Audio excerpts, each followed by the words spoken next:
नहीं, देखिए, हम राहुल जी लगातार इस मुद्दे को उठा रहे हैं काफ़ी समय से। ये कोई नया मुद्दा नहीं है, लेकिन इशू ये है कि ये बार बार हो रहा है और इस पर कोई कार्रवाई नहीं होती है। मुझे याद है जब मैं यूपी में काम कर रही थी तो जो पेपर लीक हो रहे थे वो एक दो जो एकदम जो नीचे वाले अधिकारी हैं उनको आपने अरेस्ट कर लिया या 2 दिनों के लिए रख लिया थाने में, उसके बाद बात वहीं पे रुक जाती है। किसी पर कार्रवाई नहीं हुई है, किसी पर कोई ठोस कार्रवाई नहीं हुई है। अब ये मुद्दा इतना ज्वलंत इसलिए है क्योंकि देश के युवा हैं ये, और ये समझ रहे हैं कि हमारे फ्यूचर, हमारे भविष्य के लिए क्या है।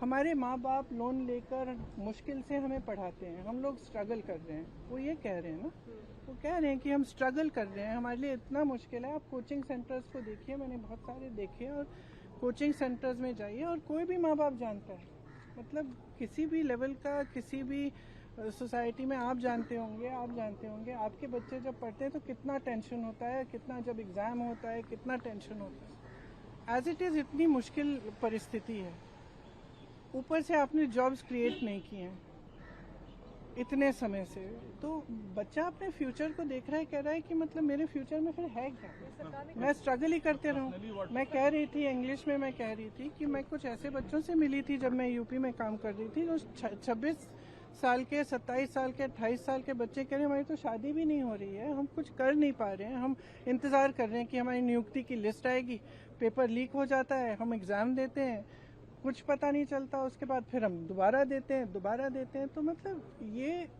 एक बहुत ही जेन्युइन प्रॉब्लम है और इसको हल्के में कोई नहीं ले सकता। ये एक बहुत जेन्युइन प्रॉब्लम है। आज युवा बहुत ही दुखी है एक्चुअली। ये जो आप नाराजगी देख रहे हैं, एक्चुअली दुख है कि हमारे फ्यूचर, हमारे भविष्य के बारे में कौन सोच रहा है।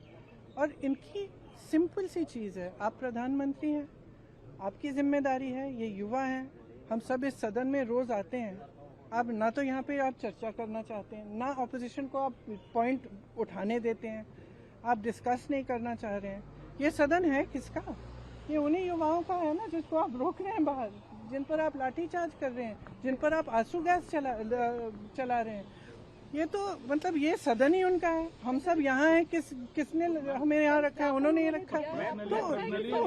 तो उनकी बात तो सुन ले, उनकी बात तो सुन। Prime minister Modi anti youth है। बिल्कुल एंटी यूथ है, देखिए एंटी यूथ है, एंटी गरीब है, एंटी किसान है। अब 12 साल हो गए, हम सब देख रहे हैं ना, किसान आंदोलन कर रहे हैं, आप उन पे दमन कर रहे हो, अब बच्चों पे दमन कर रहे हो।